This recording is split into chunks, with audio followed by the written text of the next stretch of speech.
And so it is. And so we get a scene of our main character marching into the desert, carrying a cross. I love anime. I love anime. It's so loud. It's so loud. The quiet parts are loud. Piece of symbolism. Yes. No quiet parts. Only loud.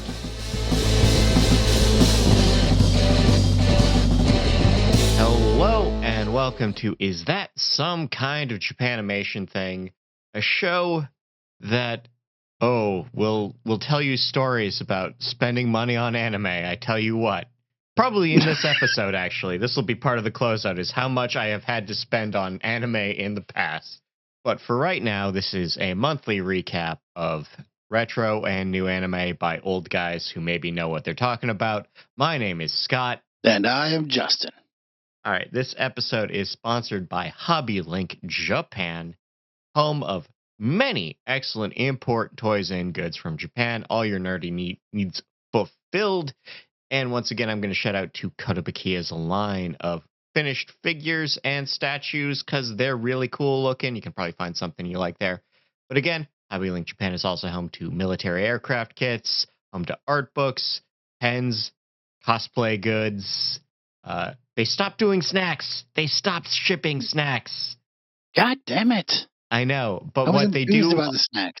Yeah, but what they do is that they help you with shipping with their private warehouse, which allows you to let a few things pile up, let you pay one shipping rate, maybe DHL, maybe FedEx Air, instead of having to do 5 or 6 small packets on the surface.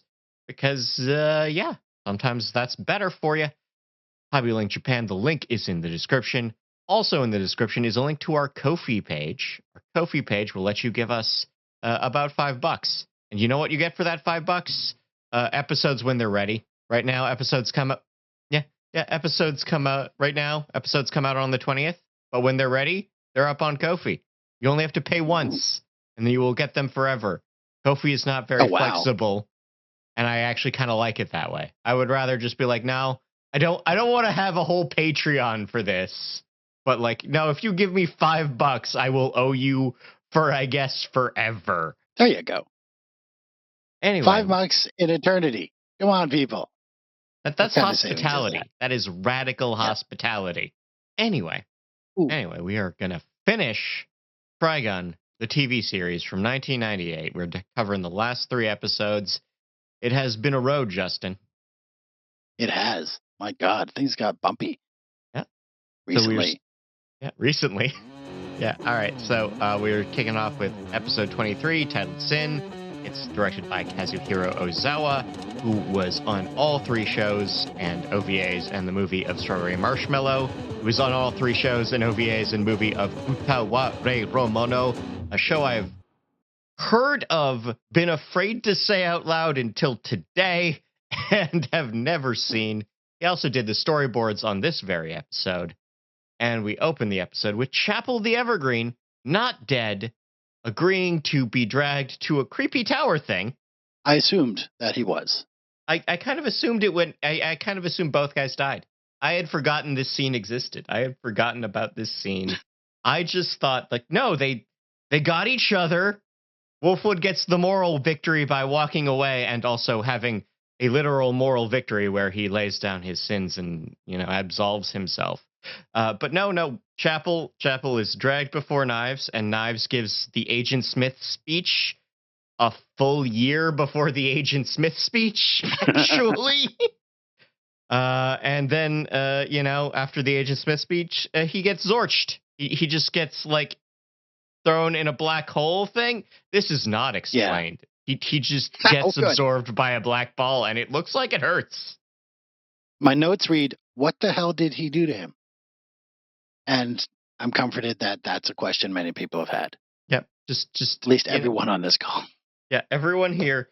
The manga almost does it, but we're not going to talk about the manga. But no, it almost explains it. See, Legato is also there, and has vanished. Has promised Knives that Vash will live in eternal pain, different from the very short pain of Chapel, where he just got black ball thinged. Zorched.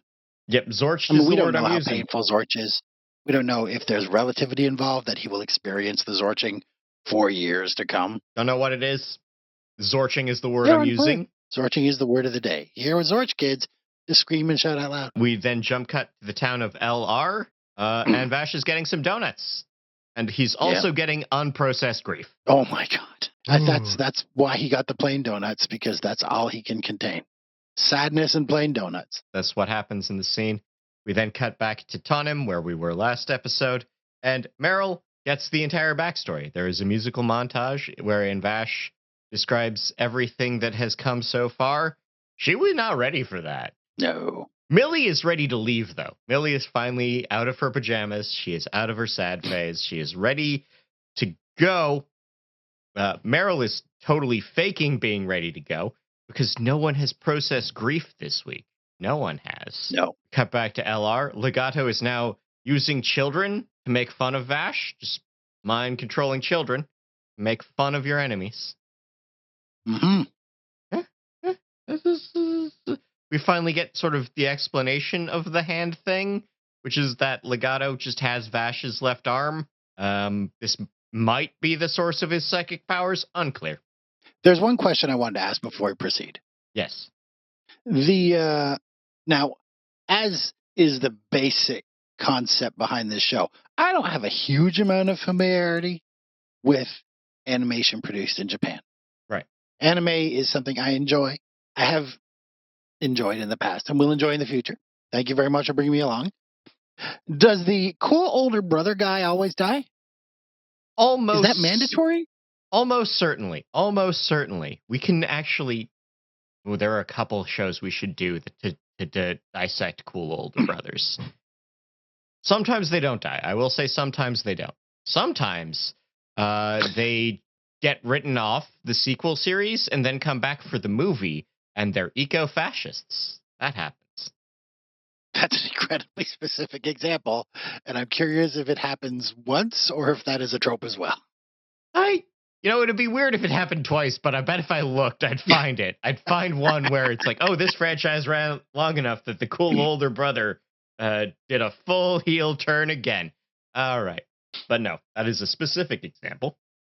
And maybe we'll get there. Maybe on a long enough time scale, we will get there. Legato explains the hand thing, explains that he's going to ruin Vash's life. More so than already, I guess. Like, he's already sent, like, a bunch of dudes to murder him and his friends. But now it's like, oh, now I mean it. Now I really mean it. We were just fucking around. We were just playing with you before. Now we're serious. Like, come on, Ray Day? Did anyone take Ray Day seriously? No. We didn't think Ray Day was a real deal either. We don't care about E.G. Mine. But now it's real. Now it matters. And so... Horn Freak shows up. Mid-Valley the Horn Freak shows up to play saxophone so good it breaks your bones and stops bullets. He's able to synchronize the sound waves of his horn with the physical sensation of pain. And I'm like, have you never listened to jazz? That's just what they do. Oh, no, that's terrible. Justin, stop joking about hot jazz. Okay. Justin, there are only some forms of jazz we're allowed to say that about. Only some. Only some. Looking at you, jazz fusion. Horn Freak explains that he is like fully on board with the nihilism of letting knives just kill all humans. I don't think he realizes that that's a category he may find himself belonging to. Yeah. Also, like, I'm some days I'm like, yeah, no, I'm fine with all humans dying, even me. I don't know if I'd feel the same way if I was actually good at music. I feel like I'd be a more stable person. Like, I personally would be more stable if I was regularly creative, purely for its own creativity. But I don't know what Horn Freak's on about. Legato is now like, oh, we're gonna make this extra spicy. I'm gonna use my mind control to feed people to Horn Freak to saxophone solo to death, and Vash just has to start jumping in front of bodies. The girls, having agreed to follow Vash one more time, they get grabbed. They just get grabbed. Gross. This will pay off in a couple minutes. We go back to the fight. Vash shoots up the saxophone a bit, mostly by ricochet. Horn Freak is like, well, I guess I can't. I'm down a note. I cannot play a single note. One of my keys is busted, so I will have to use the guns in my saxophone, which logistically would make a saxophone sound terrible. He's got like 8 machine guns in a saxophone, and I'm like, this would make a saxophone sound very bad. Saxophone's very sensitive. It would interfere with the acoustics. Like, it's not a complicated device. If he was Mid-Valley the sousaphonist, yeah, you could have a whole rocket launcher in a sousaphone. Not Space Kenny G. This is me just saying things specifically for the YouTube short. I'm doing that now. Getting a little content brained. Anyway, the Anime guns... Kenny G. Yeah. Anyway, the guns backfire, and Mid-Valley the Horn Freak dies. Loyato announces that he really, really means it now, and that he will hit, and Vash confronts him on top of a hill, and it turns out that Legato has been using the villagers to grab the girls, and they're just gonna pitchfork these girls, and Vash has to do something about it. Mm-hmm. Legato, he tries to up the stakes by, making the cool angel arm gun thing go off, but Vash is able to willpower it out, because that's happened too many times. But he still forces the shot that, Vash is forced to murder a man of his own free will to save someone, to save everyone, really. And we this takes a long time. Like, there are arguing ghosts. We hear clips from Rem. We hear clips from Wolfwood. And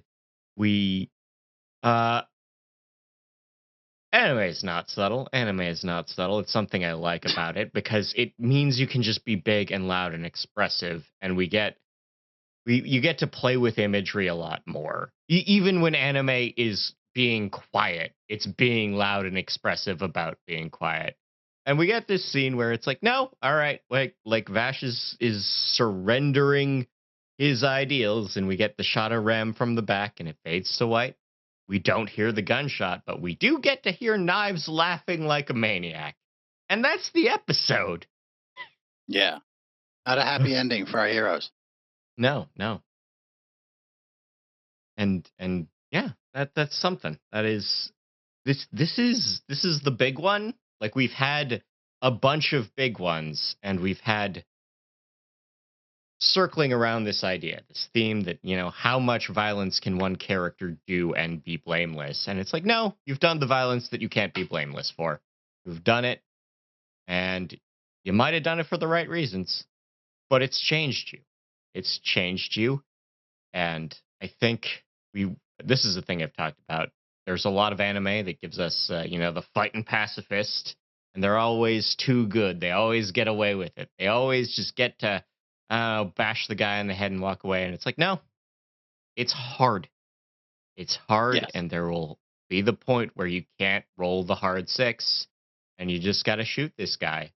And that's what happens here. It's why I respect this show a hell of a lot more than Rurouni Kenshin, and that was before what happened to Rurouni Kenshin happened. Is that some kind of Japanimation thing, Scott? So the creator of Rurouni Kenshin, Nobuhiro Watsuki, was his home was raided, and he had so much material, discs, print material, that he was originally arrested as a distributor of such material. Okay, that's not good. That's bad. Yeah, that's bad. That's bad. Like, whatever, people like Kenshin. I used to like Kenshin. People might want us, if this were not the case, I think we'd watch the old Kenshin OVAs, Samurai X, as it was released in the US. But, fuck that guy. Fuck that guy and what he did to those children. Yeah. He served no jail time.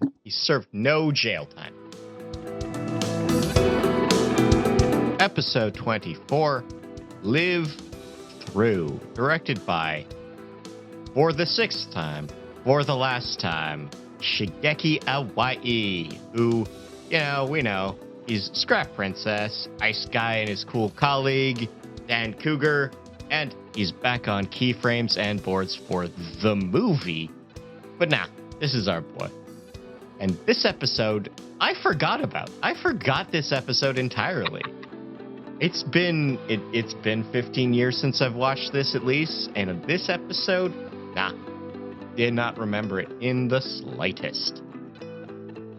A lot of setup for the finale. It is in that vibes. It is in those vibes for sure. We see that Vash is in a small town recovering. The girls are there with them. We get a quick flashback to what happened last episode. There is soup. There is definitely not talking about what happened last time. And pain. Oh, man. Pain. And in the under the title card, we get the actors for Vash just remembering everything and screaming. And shout outs to the Japanese cast for really nailing that. Just the sound of a soul being completely destroyed for the second time. The sounds we didn't get last time, now. I have a question, if we could, regarding the methodology of the Get Along Gang. Yeah, let's talk about the Gung Hos. Let's talk about them. Now, I got on some ideas that they want. I assumed during initial encounters they were there to kill him, and I think like the first guy, the incel dungeon guy, definitely seemed like he wanted to inflict sufficient physical damage that Vash would die. But as we go along, there's a lot more psychological torment attempting to leading Vash killing them, which was definitely like Legato's goal in the last episode. He's all like, I'm going to have your girls killed if you don't put a hole in me. And I'm like, is this an ideology on their part? Did Knives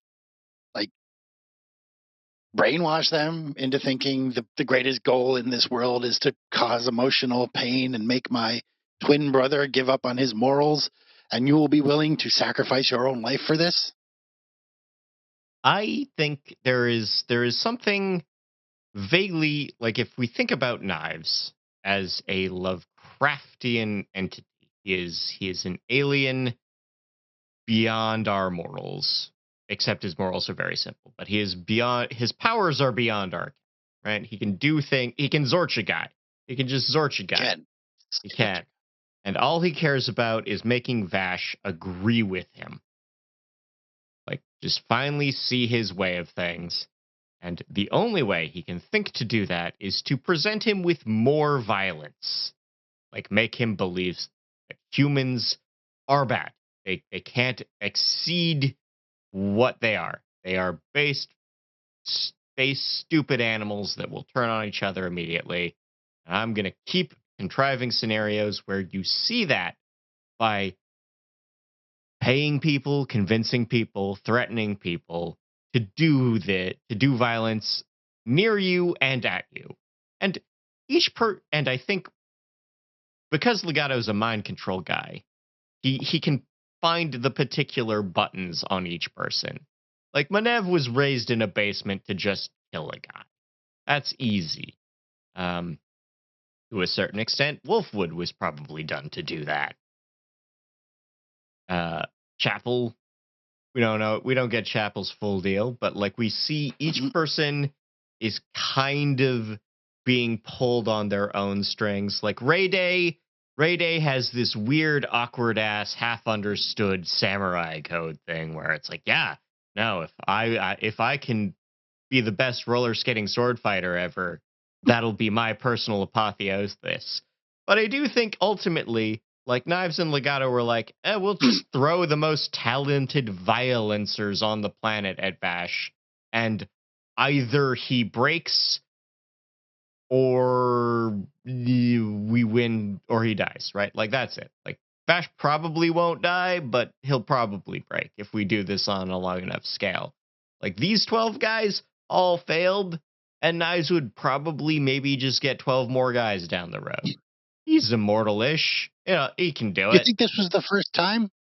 I don't. That's an interesting question. I think it wasn't, but that'll be for next episode. I think he'd try it again though. Man, he's such a jerk. Just the worst guy. So bad. The worst guy. So yeah, we are introduced to the life in this small town. Millie is actually fine. She's got a job digging a well. She's liking that. I just, she literally says, and besides, by keeping busy, I don't have time to think about my problems. And Millie, that is a problem in itself. That is You're not processing. another problem. You're not You're not getting any better. processing. Yeah. I understand the value of being busy for now. Yes. Trying to just be tired enough that you can only do small parts of it, breaking it down. That's fine. But not great sometimes. No. We see that maybe Meryl is having trouble adapting to life that is not insurance work. She's trying to wait tables and beats a man with a tray, which I think servers should be allowed to do once in a while. Just once a year. Tray whipping. Once a year you are allowed to declare to your boss that, like, no, this is my one, and I'm gonna treat him as bad as I feel. And it's like jaywalking in New York City. No, I believe New York City drivers are the best drivers on earth because they fear their pedestrians. They know. They know that there are no rules to protect them. And it's because the jaywalkers will ruin a car at any time. And I think more servers should just be allowed to whip a man in the face with a tray, and they'd all be better off. And customers shouldn't know. They shouldn't know if they've used that yet already. They should think every server's tray is loaded. Oh no. Like there's nothing on your uniform or your name tag that says, Terry's got the green circle on her name tag. She's still got one. Nah, it's just at any point anyone can just beat me to death with a tray or throw tea on me or make me feel bad in front of all my friends. And that's it. That's it. That's my life. Dread terror of the... Yep. There's no piece of flair to indicate that they have performed the annual tray whooping. We get the return of the guitar track that Wolfwood died to because Vash... Wolfwood forgave himself to this song, and Vash hasn't. Vash is not forgiving himself to this song. They are both. Vash is trying to decide what to do with Knives, what to do with himself. We get a bit of a montage where he is improving with the power of soup and not talking about problems, probably. And eventually, the cat rejects him. In a rare interaction between the cat and the cast, the cat rejects Vash because he's rejecting himself.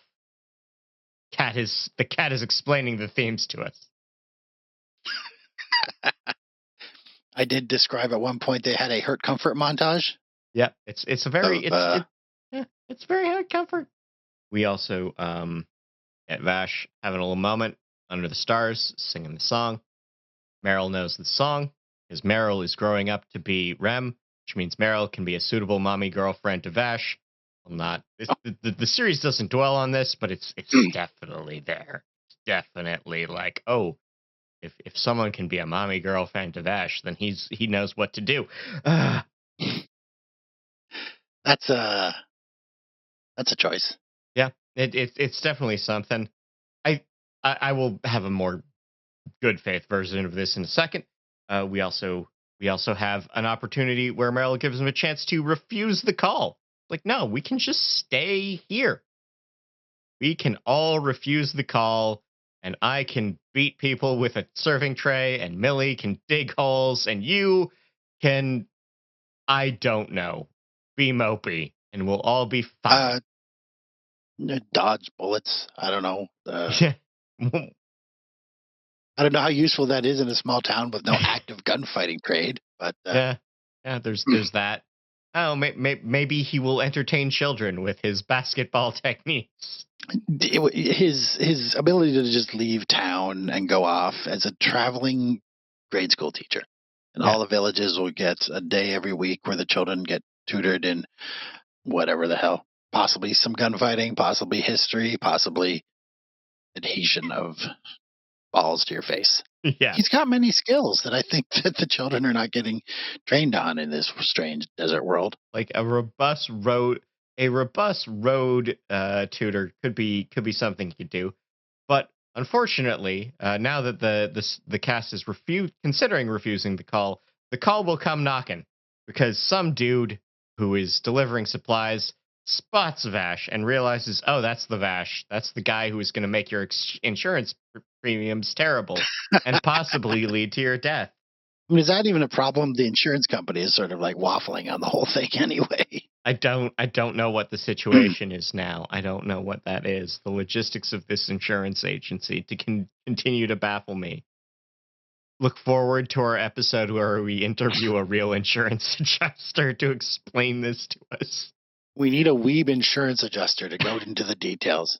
Yeah, we need this. We need this for reals. Anyway, we get the scene where who's at the door? Well, who's at the door, Meryl? Oh, it's an angry mob. Oh. Mob. Angry mob. Anyway, the angry mob just seizes Vash. A second related angry mob drags him around from their trucks, kicks him around, and shoots around him. And it's like, yeah, we are going to full on just do all of our feelings at you. And Vash is like, yeah, no, that's fair. Actually, I've abandoned the themes of the show because I'm bad at them. I guess because I shot a man. I can't reconcile that right now. And he's and the one guy leading the mob is like, no, I really need you to satisfy my emotional needs by like being a villain about all this. And if you're not going to be a villain, I don't know what to do. And that creates an opening for Meryl and Millie to come back to our theme of feuding idealisms and cynicisms within the show. Is now Meryl, who was the most cynical one, is fully now embraced all the idealisms, and she's able to quote Rem, and yes, mommy GF vibes, but also like, no, idealism is possible still, even with the mistake of shooting a guy one time. And this is it. This is the moment where it's like, okay, yeah, like Vash is now able to piece himself together because he has been reminded that the future can be different and people can change, and that's the important part. It's not perfect performance at all times. It is about aiming for improvement. Exactly.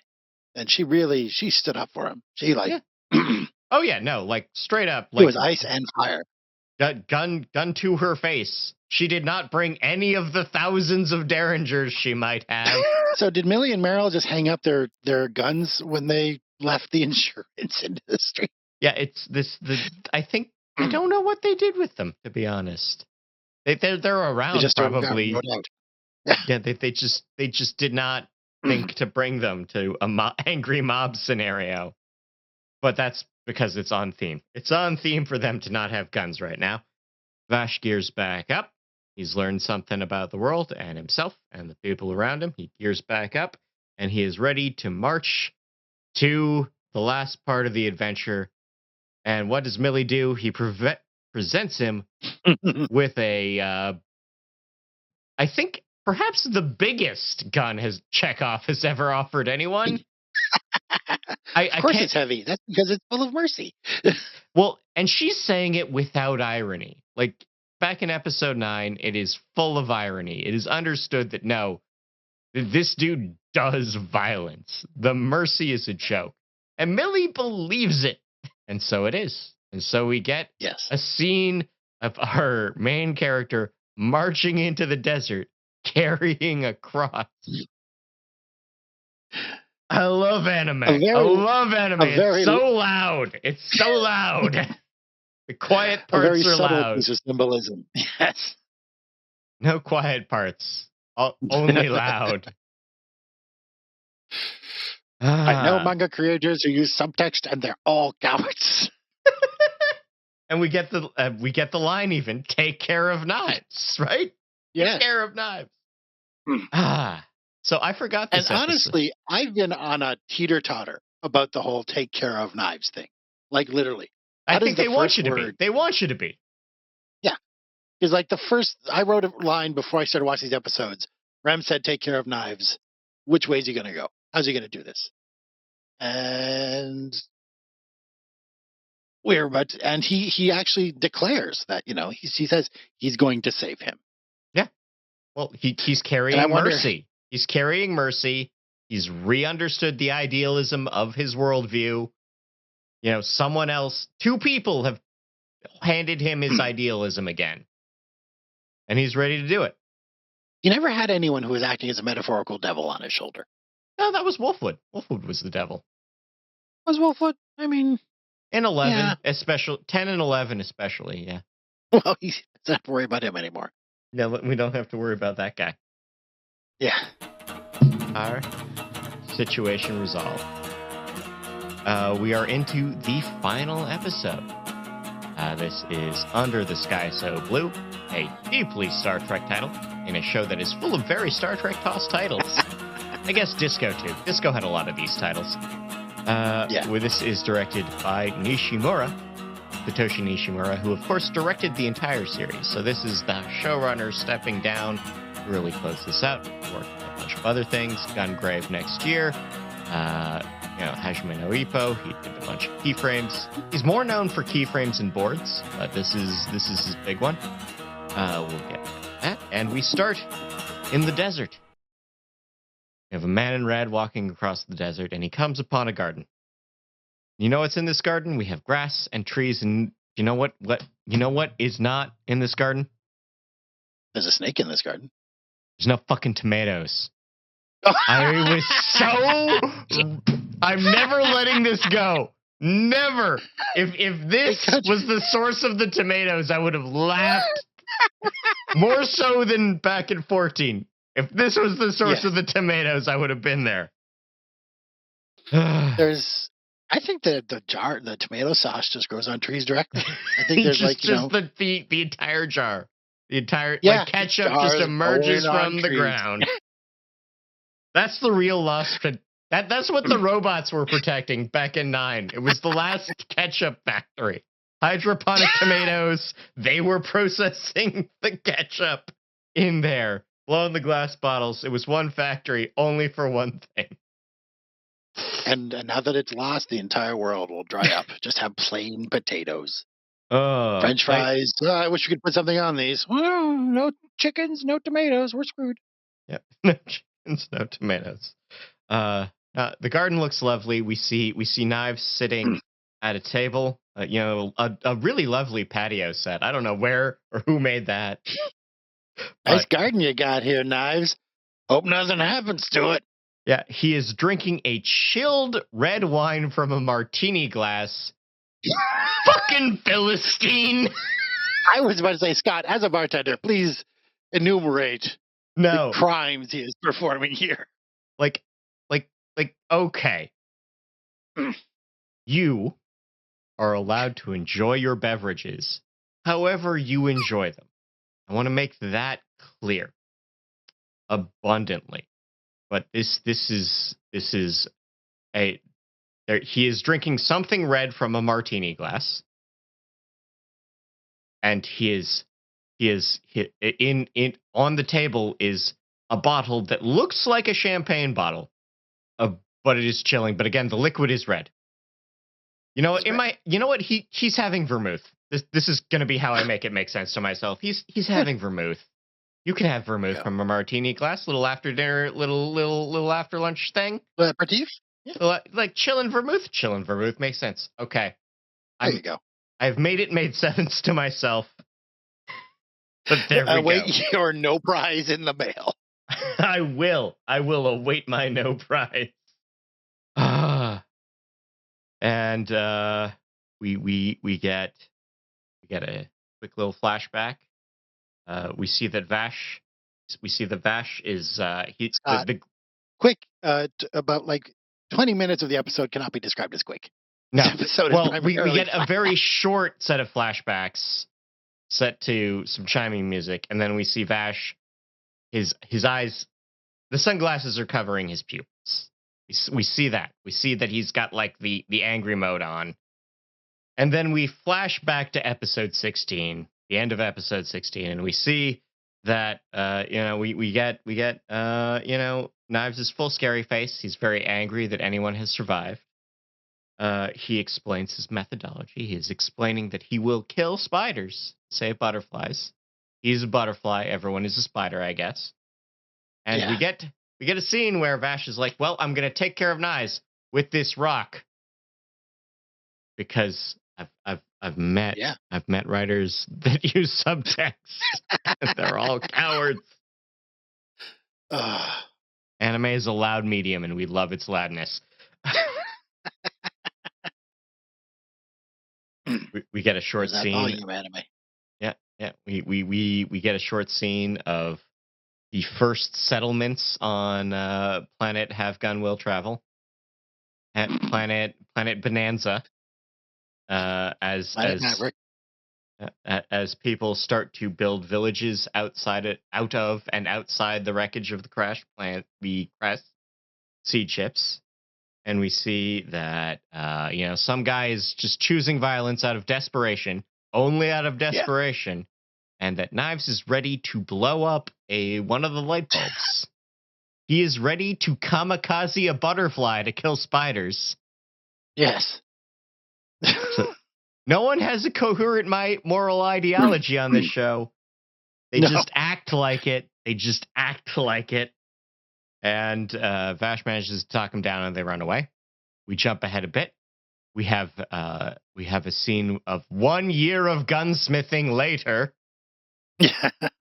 Like, it took him a whole year to make those, and I love Vash just sitting there. It's like, oh, I'm insane now. I'm very insane, waiting for my brother to finish the Doomsday guns. Now, looking at the flashback, they seem to have been grown in an artificial womb of some kind. Yeah, so in 16, but they are plants. Yeah, in 16 they kind of came out of the plants. And they came out of it, spontaneously generated by plant energy or something. Oh, the plant bulbs, not the bulbs. The plant, bulbs. A flora. Okay, yeah. Jesus, that messed me up. Yeah, because when you have a little tricky. And 2 things. It's a little tricky. Okay, no. Plants all caps, possibly an acronym. Well, all of my observations about the show are completely out the window now. Goodbye. Knives reveals that the guns are not just guns, but doomsday devices. Vash is like, but what if not doomsday? Yes. Let this be a day of hope instead of doom. Yeah. Yeah. And what Shift if not? Around some of the adjectives. Yeah. What if not doomsday? Knives explains that, they're basically, he establishes that Rem wanted one Eden. Knives wants a different Eden. We have 2 Edens in conflict forever. And Vash Eden and an anti-Eden. And when they touch, boom! Yeah, exactly. And Vash just steals both guns, shoots Knives, and runs away. A completely sensible plan, actually. You should shoot and run away from people more. I mean, really, fewer deaths that way. We're kind of given the backstory of Seed Ship from that 2-parter where Vash meets the old guys. They're not old at this point. Covers a bit. Gets access to the database. Finds Rem's nephew, cousin, somebody. Not totally clear. The last guy on Earth who is related to Rem. And it's like, nah. I will explain Rem to this guy. He's the mayor of some town. It'll be great. I'll be whole personally because I will have managed to explain my ideology to someone, and we can be friends and we can help build a new society And who's already beaten him there? Knives. The guy's dead. He put a lot of pressure on that guy he'd never met. Yeah, The like this is parasocial this. relationship. Do Vash, not make kind of people. unhealthy. Yeah, do not make other people responsible for your emotional burdens, especially in a post-apocalyptic wasteland. Real weird. Real weird. Not Don't do that to Wolverine. Wolverine's not ready for that shit. Wolverine's not ready for anyone's emotional burdens, but don't make him, your problem in the post-apocalypse. He's really not ready So a for guy that in one. red with a gun shows up, and he's trying to put all of his emotional feelings on you. Which are we talking about, Scott? Yeah. Is there a Deadpool anime? There is an X-Men anime. We could watch that for a funsy. All right, I will say there is a 13 episode X-Men anime that was made in an era of they did a bunch of Marvel anime. The Blade one is good actually. But there is also like a toy tie-in one. There is a very large Marvel toy tie-in. I can't remember what it was called, but there was some sort of toy gimmick. And Deadpool was in that. In a quick Google.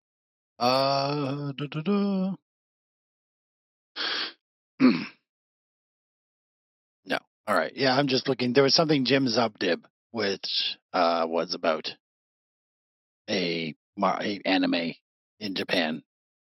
A manga in Japan, I think. Can't find it. I'm not going to look. May have snickered at him on occasion. Yeah. Love you, Jim. Yeah. Okay. But so anyway, where were we? Yeah. So what ensues is violence. Knives triggers the event that will destroy July City and get the bounty on Vash. That's the last piece of the backstory. Connective tissue back to episode 6. And then we get another montage, The Road So Far, with the various gung-ho guns and dead people. It's set to surf rock. I really love the track, but it's like this surf rock might not be the right one for The Road So Far. And we have Knives standing up and finally asking Vash, "So, you have fun out there?" Now we've had 15 minutes of pain and suffering in the show, and we've been reminded of all the pain and suffering of previous episodes. And Vash smiles. He drops his head so we don't get the glare off the sunglasses. We have the real eyes. The smile is real, and he says, "Yeah, I had the greatest time." And we get the commercial break. Commercial break right there. Great use of the commercial break. And my notes just say, the coolest thing I have ever seen. I watched this when I was 17. It's this debuted in 1998, so it got to be the best gunfight before, The Matrix and Equilibrium made everyone really rethink gunfights. But no, this is the coolest thing I have ever seen. Quite an intense bunch of shooting back and forth. And the one bit where they're playing Russian roulette with each other. Oh god, yeah. Like they Bash busts out all the tricks we've seen before. They don't work. We see Knives like, "Oh, I'm gonna skeet shoot my own spare rounds to use grenades to keep his head down." So cool. We get the bit where they play Russian roulette with each other. Tensest shit I've ever seen. John Wick 5 could do this now, I think. John Wick has been steadily working to be more anime as it goes. The next one could absolutely do this. So damn cool. And I'm reminded of an interview with Nishimura and his sound editor on this episode.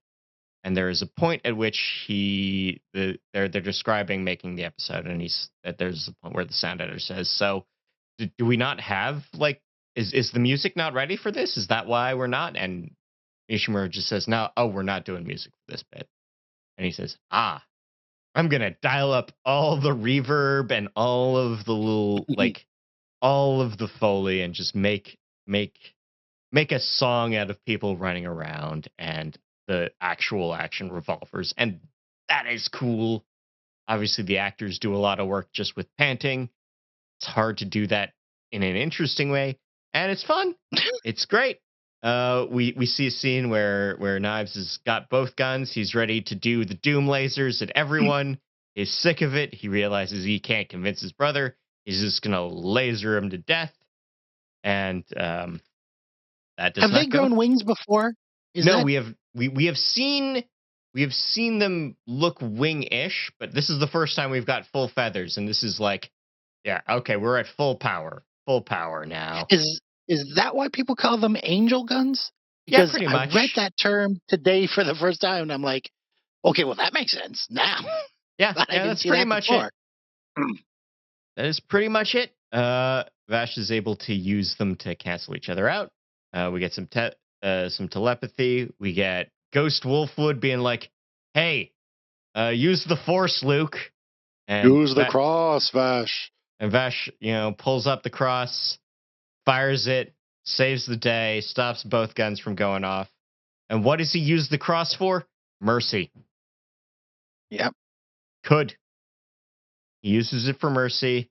And the second Vash is able to seize a gun, disarm Knives, put 3 holes in him, we jump to the small town, and they actually hit water. An absurd amount of Yes. water. Enough water to A grow lot. tomatoes and run a corrupt ice factory. There was a geyser. That was, I don't know what they dug into, but wow. Unless one of the ship's devices has been generating water for the entire planet just under this village the entire time. Yeah, that could be a thing. And The irrigation started. Vash picks up his very wounded brother, and he is carrying a different kind of mercy back. He is committed to taking care of Knives, and he says he's ready to grow past what Rem taught him, but he's ready to move forward. And we get the credits. And a lot of the closing story is woven into those credits. Yeah. It is a montage. Yet another montage. We're at montage number 4 now. In 20 I think there minutes. was a moral and technical choice made putting the skip credits button into this sequence. I think in some occasions you have to go, no, not going to give that option. Yeah. This is the episode. Yes. Do you think they wanted to do it a little longer? Would they have that option to make a 40, 45-minute episode? I think because they sold it to TV, they were very much bound by it. They're bound by the format. There is famously around this time, there's an episode of XL Saga, the last episode.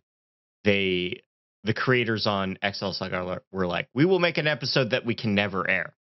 We will break all of the rules of our broadcaster. We will make it a minute longer, specifically so it can't air. And no filler. You can't just cut that out.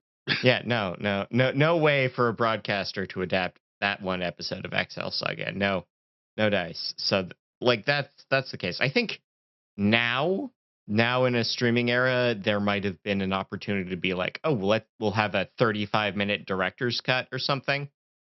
Like, I think recently Oshinoko, the first episode was a very weird length, and specifically because they had streaming and a ton of goodwill from the broadcast partners as well. But yeah, another thing Netflix has done. Netflix and Disney Plus have done this to us. So that is the show. Boo.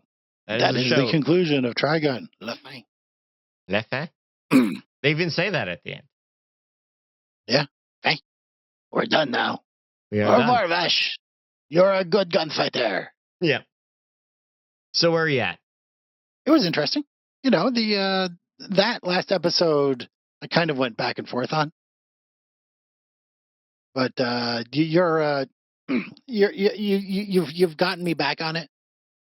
It a lot of the subtextual, the gunfighting imagery, coming in 20 some years later, with the accumulated pop cultural environment. It looks a little bit okay. This is okay, but as you say, from the perspective of 1997, before even The Matrix, yeah, no, it I kind of want to go back and watch it again. Yeah, I think.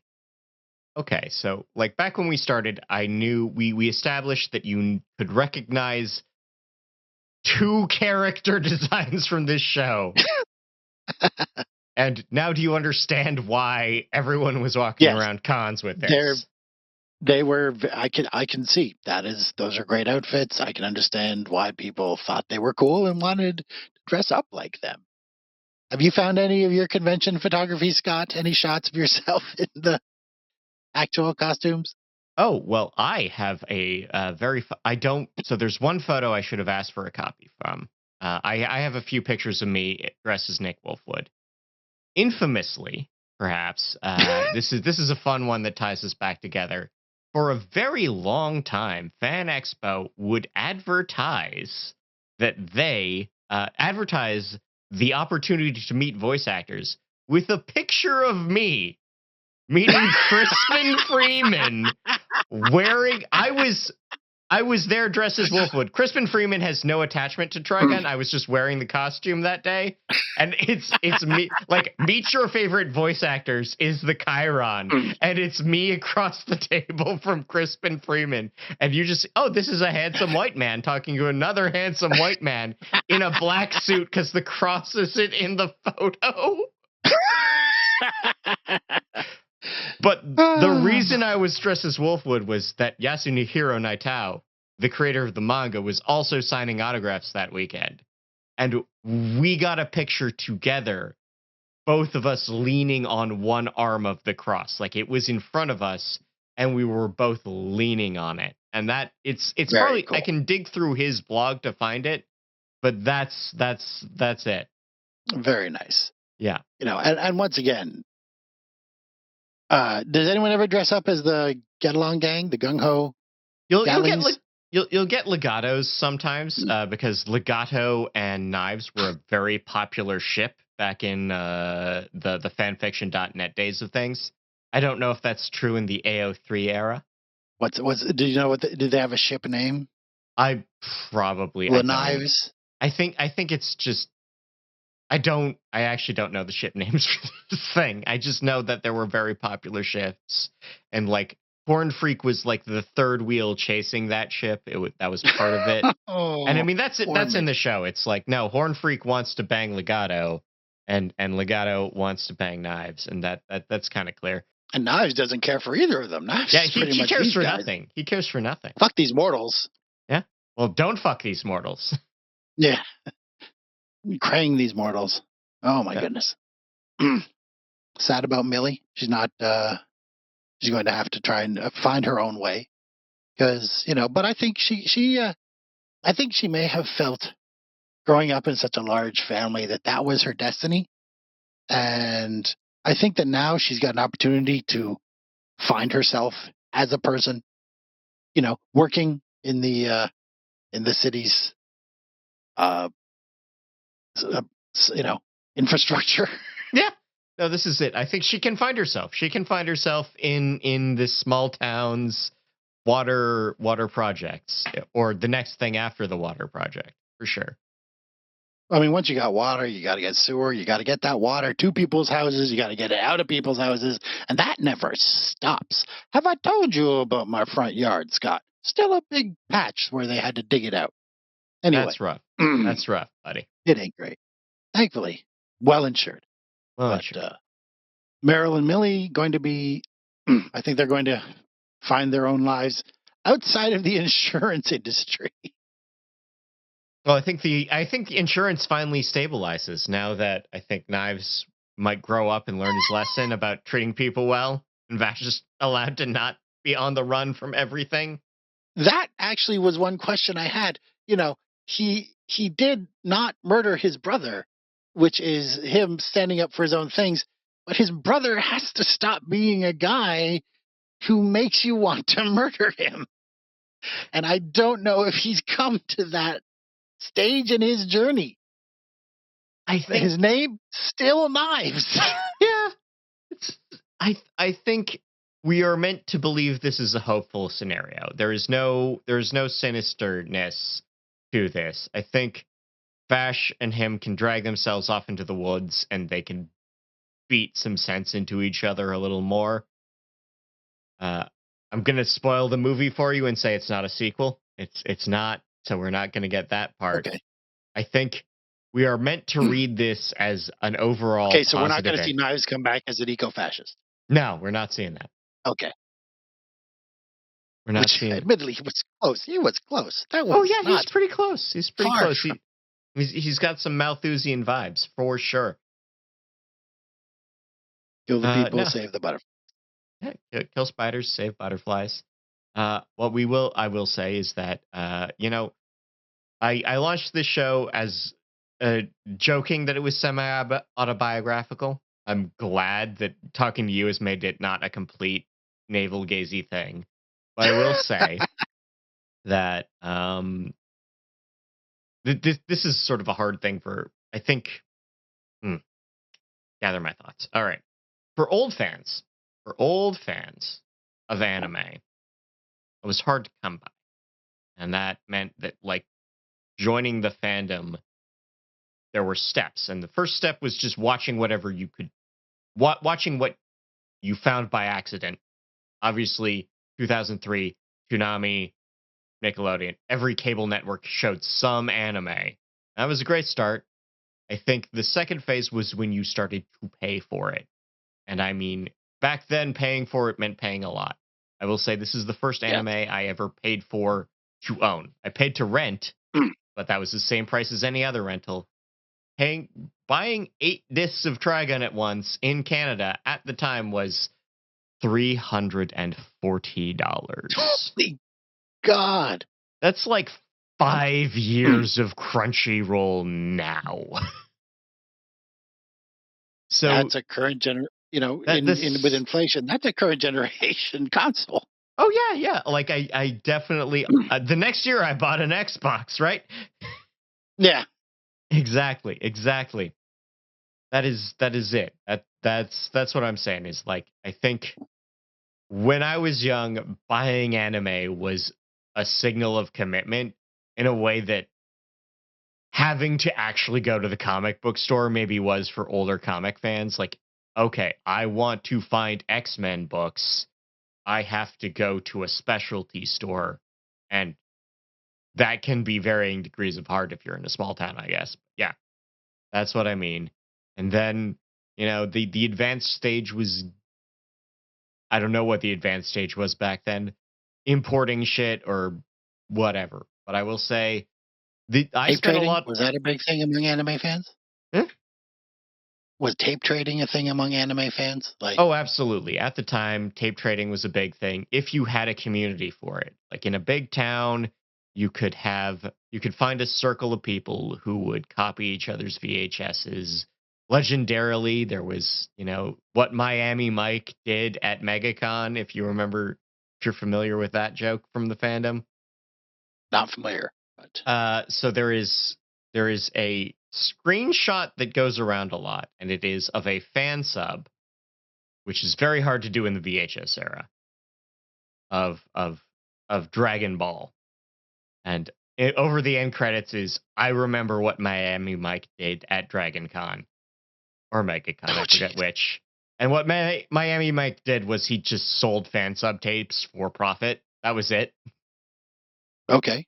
Yeah, like he just ran a comic store and he would copy tapes and charge full price for them in an era when fan subbers were like, no, you only charge for the cost of the tape, you bastard. Oh god, there's a whole episode we could do about the ethos of fan subbers. That I'm pinning that. But what I'm We can saying do is, that. yeah, we can do that. Bonus episode coming soon. Ko-fi subscriber special.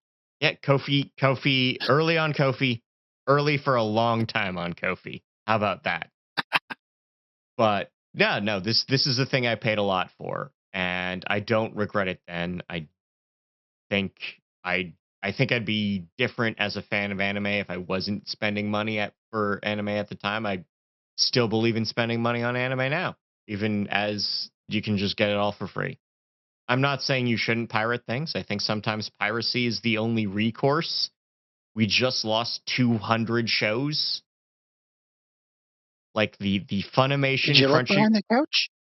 Oh, No. okay. Sorry. The merger between Funimation and Crunchyroll, the either the technical requirements or the legal requirements of it meant that 200 shows. So multiply that by at least 13 to 50 episodes. Multiply 25 by 13 to 50. Could this by be two. a Crunchyroll vault situation, or is this just like, No, are they not just clear? It's not. We don't know. We don't know if it was just the contracts were coming up anyway, or if something about the actual files was wrong. But 200 shows, 200 titles didn't make the transition from Funimation into Crunchyroll, and they could be gone for a long time. Some of them will get rescued. Some will, because there's a bunch of popular will. There's a bunch of kind of hidden gems and weirdness that will never really come back, and I think the only backstop on that is piracy. Pay for what you can. Don't feel bad if you can't pay anyone. That's what I'll say. I will say that revisiting this has been a lot of fun. I'm interested in moving forward. I'm very happy reconsidering this. And again, I think I had a good time. That's it. I think No, we can do this that. has been a wonderful experience, Scott. Thank you very much. Bring me along on this journey on a planet far, far away. Planet F Troop.